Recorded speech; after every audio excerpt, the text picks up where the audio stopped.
देश भर में सर प्रतियोगी छात्रों के लिए कोचिंग संस्थान एक बड़ी चुनौती बन गए हैं। कोचिंग संस्थानों के पीछे भागम भाग की बड़ी रेलम पेल हो रही है, उससे कई तरह की समस्याएं भी सामने आ रही है। किस तरीके से देख रहे हैं लूट मार की इस कोचिंग इंडस्ट्रीज़ को? देखिए, ज्ञान प्राप्त करना तो सभी का संवैधानिक अधिकार है। कोचिंग संस्थाएं भी ये दावा करती है कि हम बच्चों को बेहतर तरीके से प्रतियोगी परीक्षाओं की तैयारी के लिए उनको हम सशक्त और सामर्थ्यवान बनाते हैं। लेकिन आज की तारीख में जिस तरह से कोचिंग इंस्टीट्यूशंस की संख्या बढ़ गई है और जिस तरह से इन कोचिंग इंस्टीट्यूशंस की वजह से जो बेरोज़गार युवा है उनके सामने जो समस्याएं पेश आ रही है, उसको देखते हुए मैं समझता हूं कि भारत सरकार को और राज्य सरकारों को इनके लिए कोई रेगुलेशन की कानून बनना चाहिए। अभी आपने देखा ही है कि किस तरह से दिल्ली में राउज जो कोचिंग इंस्टीट्यूट है, जो देश का सबसे बड़ा और नामी गिरामी इंस्टीट्यूट है, उसमें किस तरह से हादसा हुआ। इससे पहले भी कोचिंग इंस्टीट्यूशंस में आगजनी के और उसमें जयपुर में वैसी घटनाएं हुई। हाँ, घटनाएं होती रही है। तो एक तो कोचिंग इंस्टीट्यूशंस की संख्या बढ़ गई और आज की तारीख में देश के बेरोज़गार युवाओं के सामने एक सबसे बड़ी समस्या है, वो पेपर लीक की है। अभी नीट यूजी का जो कुछ हुआ पूरे देश के सामने है। ये बात अलग है कि माननीय उच्चतम न्यायालय ने उसमें ये पाया है, निर्धारित कर दिया कि ये मास लेवल पर नहीं हुआ, इसलिए उसको मान्यता मिल गई। उसके आधार पर एडमिशन और आगे पढ़ाई होगी। लेकिन जो बिहार पुलिस, जो गुजरात पुलिस और जो सीबीआई ने जांच की, इससे तो स्पष्ट है कि पेपर लीक हुआ। अब वो उसका लेवल कितना था वो एक अलग बात है।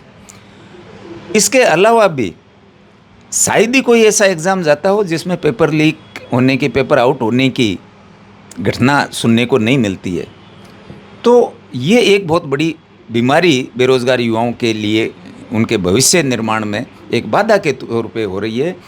और ये भी कोई छुपी हुई बात नहीं है कि पेपर लीक की घटनाओं में कोचिंग इंस्टीट्यूशंस और इस तरह के जो इंस्टीट्यूशंस हैं उनकी भूमिकाएं भी रहती है, क्योंकि जो एक माफिया बना हुआ है जो किसी भी तरीके से पेपर आउट करवाने तक पहुंच जाता है, वो इन कोचिंग वालों से संपर्क करते हैं और वहाँ इनको बच्चे जो तैयारी करने वाले हैं, अभ्यर्थी है, वो मिल जाते हैं। तो वो एक उनको आधार बनाया प्लेटफार्म मिल जाता है। तो एक चीज़ तो कोचिंग की ये बड़ी समस्या पेपर लीक वाली है। दूसरा, इसकी वजह से शहरों में बहुत ज़्यादा कंजेशन होने लग गया और कुछ शहर जो हैं वो तो ऐसे हो गए कि जैसे आज की तारीख में सीकर और कोटा कोचिंग के मुख्य हब बने हुए हैं। अब सीकर में आप नवलगढ़ रोड और पिपराली रोड के ज़मीनों के, मकानों के, किराए के वो आप स्थिति देखो तो जैसे दिल्ली और बॉम्बे की स्थिति हो रही है। ठीक है, अब इतनी महंगी कोचिंग इंस्टीट्यूशंस जिसकी फ़ीस भी लंबी चौड़ी, बहुत भारी भरकम फ़ीस होती है, प्लस रहने का, खाने का वो खर्चा भी बहुत ज़्यादा है।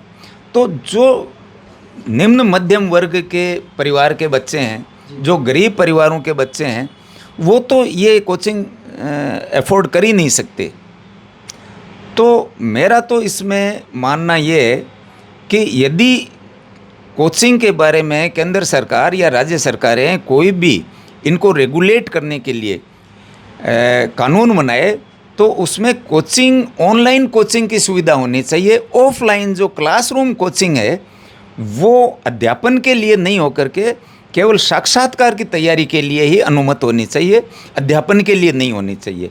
इससे शहरीकरण और जो ट्रैफिक की समस्या और जो बच्चों के लिए घर से दूर रह करके कितने सुसाइड हो रहे हैं, कोचिंग में पढ़ने वाले बच्चों की आत्महत्या की घटनाएं देश भर में कितनी हो रही है, क्योंकि वो परिवार से अलग रहते हैं तो उनमें एक डिप्रेशन की स्थिति आ जाती है।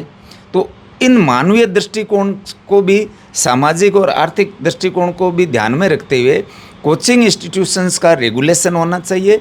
और मैं समझता हूँ कि कोचिंग केवल ऑनलाइन कोचिंग की फैसिलिटी हो, अपने गांव के आसपास, अपने छोटे कस्बे या जो भी जिला मुख्यालय या तहसील मुख्यालय है, आजकल लाइब्रेरी की सुविधाएं सब जगह इंटरनेट अवेलेबल है, तो आप ऑनलाइन कोचिंग की फैसिलिटी दो, वहाँ पर आप लाइब्रेरी में बैठ करके बच्चे पढ़ें, तो पीयर लर्निंग की जो एक सुविधा होती है वो भी मिलेगी, घर से दूर भी नहीं होगा और कम खर्चे में आपको वही उतनी ही गुणवत्ता वाली कोचिंग की फैसिलिटी भी उपलब्ध हो जाएगी।